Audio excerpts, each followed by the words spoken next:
Hey guys, I had a few people who were working on linking their assignments to their choice board that had asked me, how do I do it? And so, because I didn't want to have as many words on the choice board, but also wanted to have the assignment posted to it. So I'm going to make a quick little video showing you guys how to do that. So I'm on the 12th grade choice board.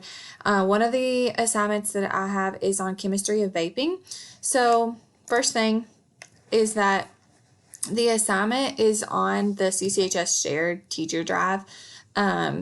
It's on the science folder in this choice board folder that we created. But it's a Google Doc. So what you have to do first is you have to right click. So I'm just right clicking on my vaping document and I'm going to click get shareable link. And right here, you want to make sure that that link sharing is turned on. And then anyone at Carroll County Schools with a link can view the document. And you will click on this link.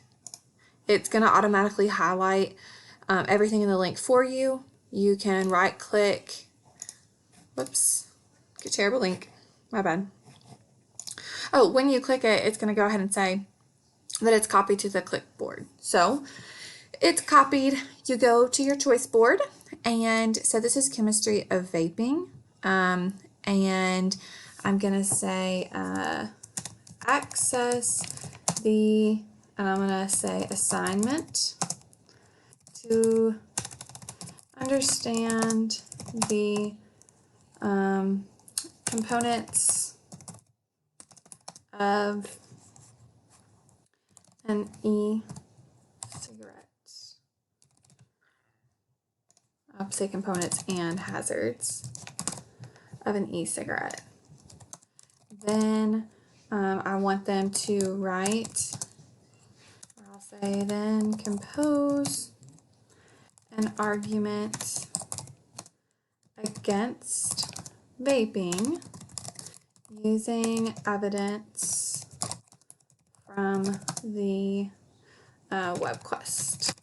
Okay, so then on the word assignment, I want to link my document there. So I'm just going to highlight the word assignment, so just click and drag. I'm going to right click and click link.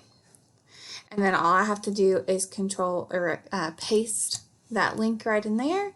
I'll click apply.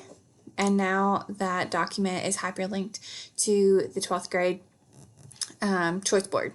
And if you want to double check, you can always click on your link and it will take you to that document. The only other thing that I would do from here, if you're choosing to put this, in, it's going to be put in Google Classroom eventually once those classrooms get prepared for us by the district. So what I would do from there is on the assignment, make sure to click make a copy, and I can show you how to do that if you need help with that. But anyways, that's all. Good luck. Let me know if you have any questions.